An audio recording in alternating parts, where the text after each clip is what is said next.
situation. He took a pitch in the back. He got beamed for crying out loud. We used heart attack.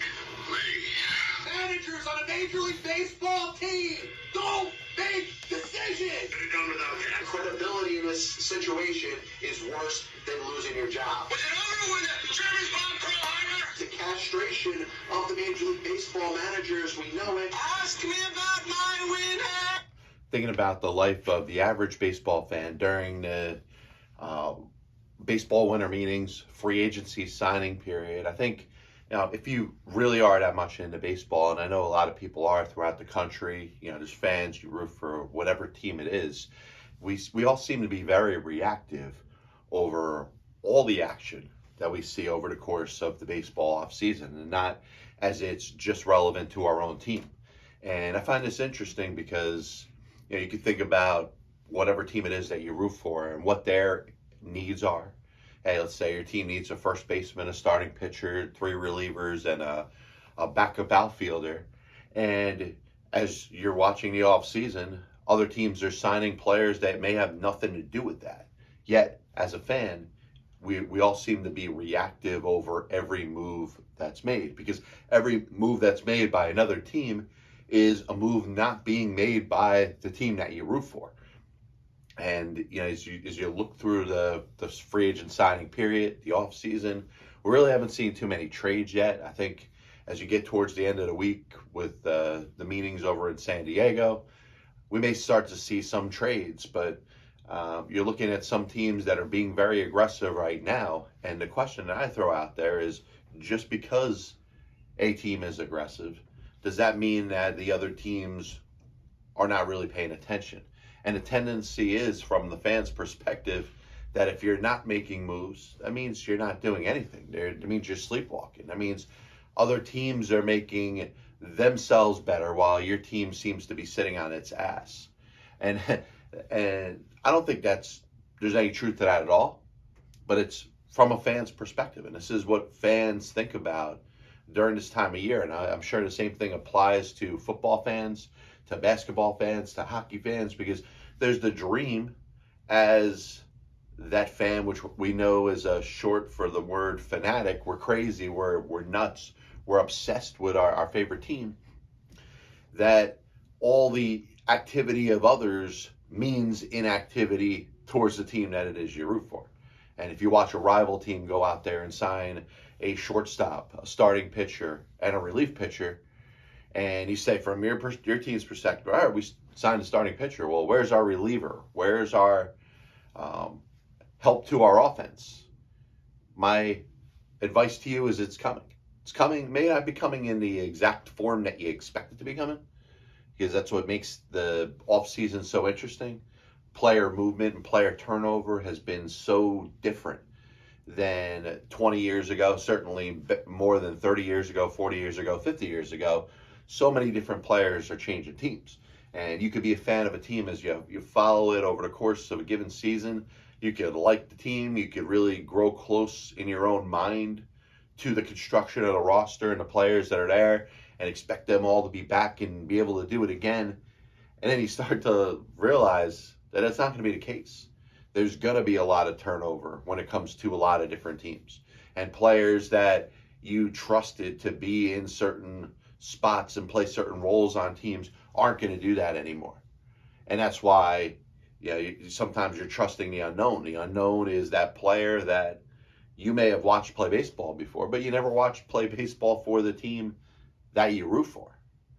So we'll start off with that. The most important, or the biggest thing that I really want to spend some time talking about today, is football. Tennessee Titans make a very, to me, a shocking change in the middle of the season.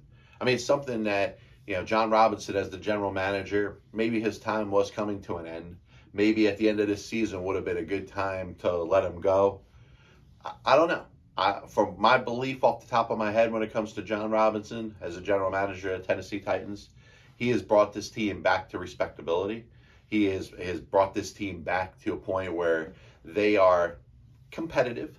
I think they're a good enough team not just to win the AFC South this year, but they could win a playoff game.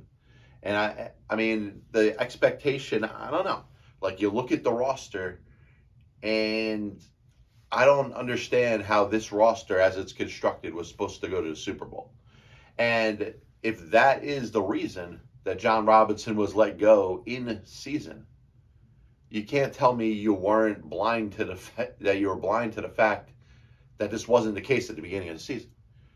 Now, Ryan Tannehill is the quarterback. Is that the issue? No, I don't think so. I think it really comes down to the wide receiver position.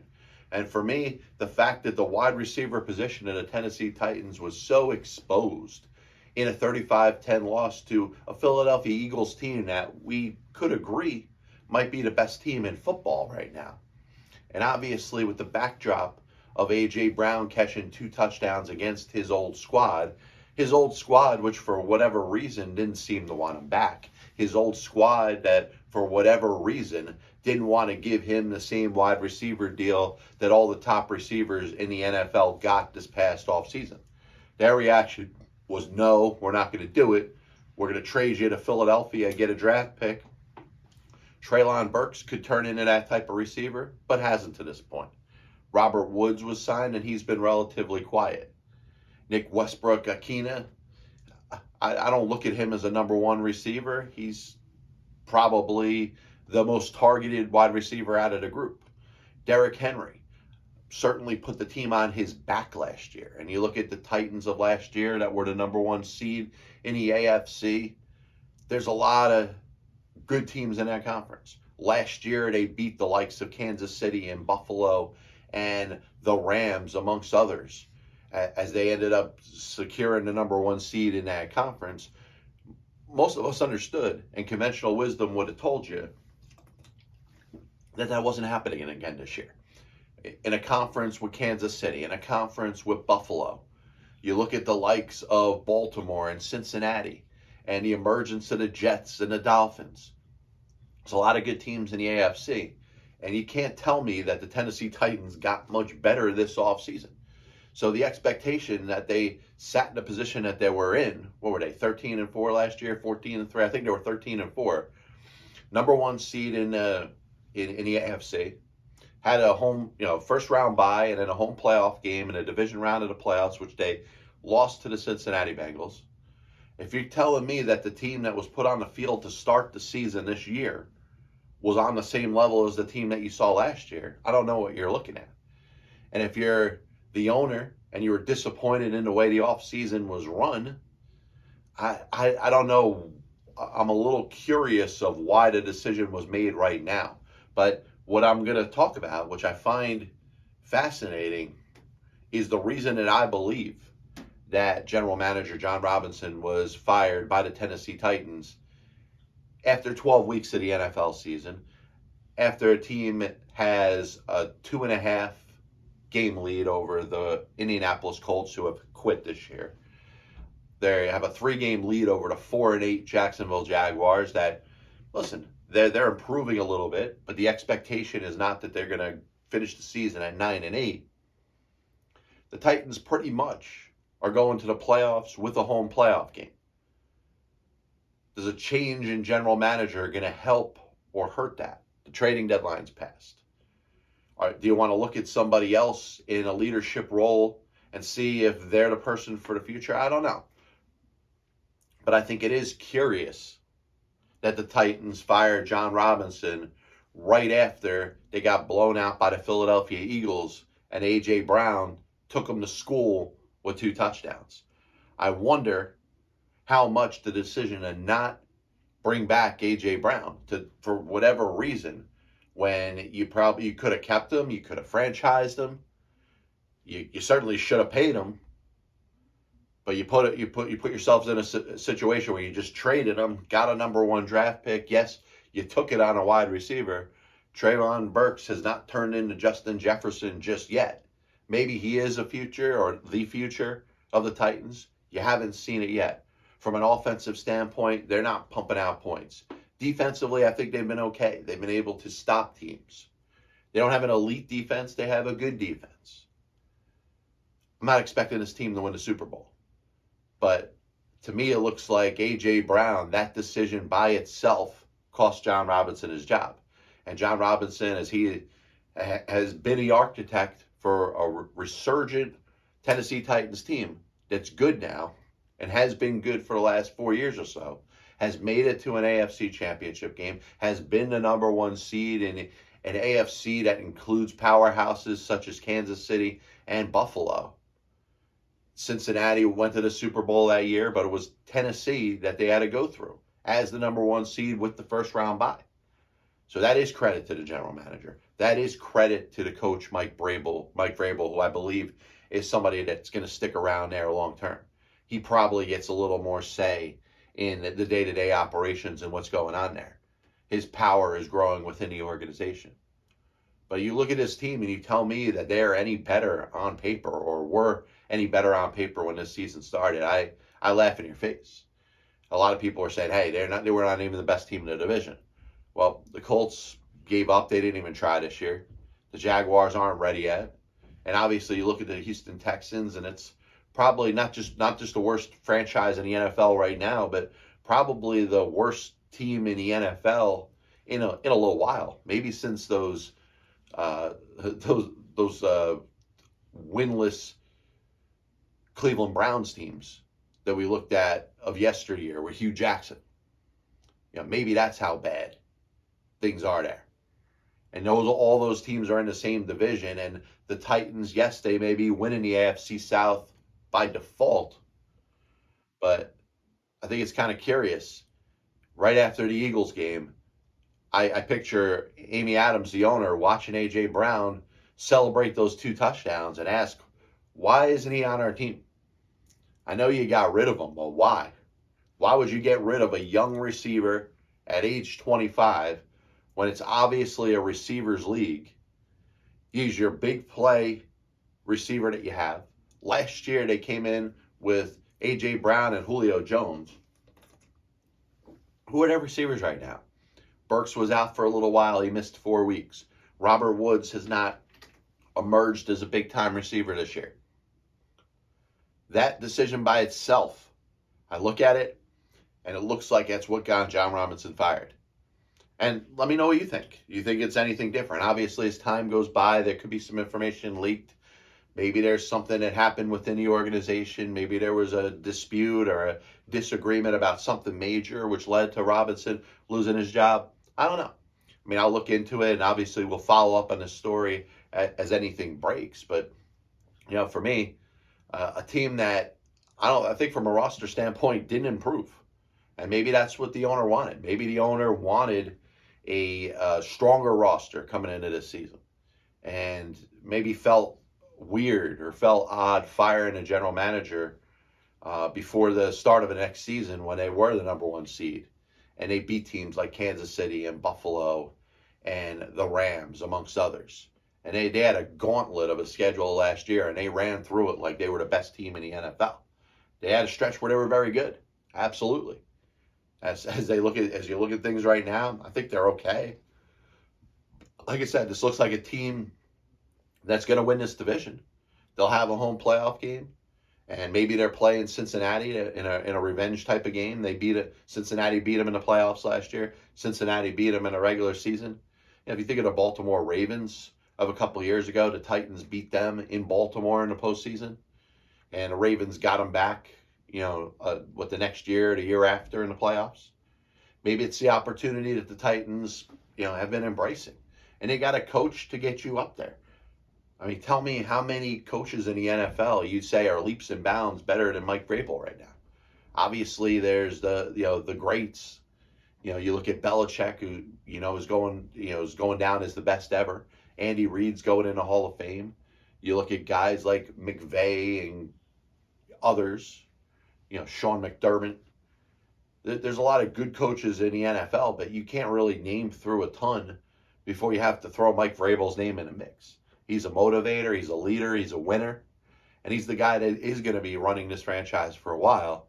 Perhaps the firing of John Robinson, who, by the way, is the guy who brought Vrabel in the first place, may lead to more power for Mike Vrabel down the road. And I think this is the guy that you want leading your team. Now, I just think you have to go out there and get some better players. Now, everybody's going to ask about the quarterback because it's a quarterback-driven league. You need a star in there. Is Malik Willis the answer? I don't know. I need to see Malik Willis throw the ball a little bit more before I believe that he can be a starter. I know he can run. I know that you could run a read option with him. I'm pretty sure with Derrick Henry and Willis in the backfield, you got two guys that obviously can break any tackle or any run for a long gain or a touchdown. Titans have dealt with a lot of injuries this year. But once again, from a roster construction standpoint, there's no way you could look yourself in the mirror and say that this roster was expected to be better than the performance of the team last year when they were the number one seed in the AFC. I just totally can't believe that. And you look at the general manager, how much of his fault is it? How much are you a victim of the salary cap? The salary cap's tough in the NFL because you have to pick and choose, what players you're going to have a certain percentage of your entire cap. Now, once again, it's easy to go back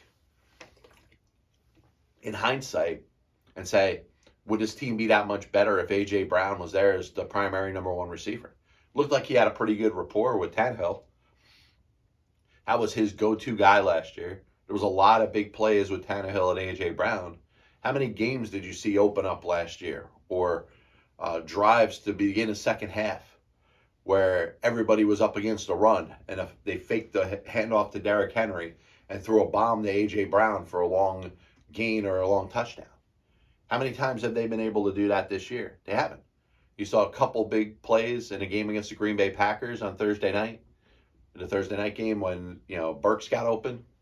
Outside of that, that's something that's been missing in a game. Quarterback has digressed a little bit. But remember, we weren't looking at Ryan Tannehill in the same stratosphere as Patty Mahomes. You didn't have Josh Allen under center for you.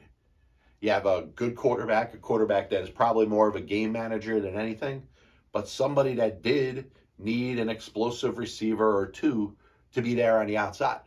And, Westbrook-Akina is not cutting it. So I'll conclude this point by saying what I stated earlier. The reason that John Robinson was fired was because he traded A.J. Brown. There's no other reason to it. There's a good Tennessee team, a Tennessee team that's going to host a playoff game this year. And if he held on to A.J. Brown, my belief is that John Robinson will still be the general manager of the Tennessee Titans. This is the Pass Ball Show brought to you by JohnPLA.com, by St. Aloysius Church in Jackson, New Jersey, by 2A's One Passion Food Truck located in Scranton, Pennsylvania. Just a reminder, the Pass Ball Show could be found on YouTube, Spotify, Apple Music, Amazon Music, and any way you find your podcast through SoundCloud or anywhere that the RSS feed goes. We'll be back with you Saturday with another edition of the Pass Ball Show. Hopefully a lot more free agent signings to talk about in the world of Major League Baseball. God bless you. And as always, I'll see you on the other side. Chris Bryant was on the Chicago Cubs roster opening day. I have many leather-bound books. My apartment smells of rich mahogany. Why don't you give it all or a majority of it to the team that wins the freaking World Series? I was going to listen to that, but then I just carried on living my life. I may come out as the biggest Major League Baseball manager apologist. That'll only make someone work just hard enough not to get fired. Because hitters are going out there saying, I'm either going to hit a home run or I'm going to strike out. And if I don't get a pitch that I feel like I could drive out of the park, I'm not even supposed to be here today. especially prospect whores and hoarders, are going to be a little pissed off at me when I say this. I'm a dude playing a dude disguised as another dude. There are only two managers in baseball's Hall of Fame who have losing records. One of them is the iconic Tommy Mack, who you could say, in spite of winning 5 World Series championships as a manager, could be in as much as a pioneer.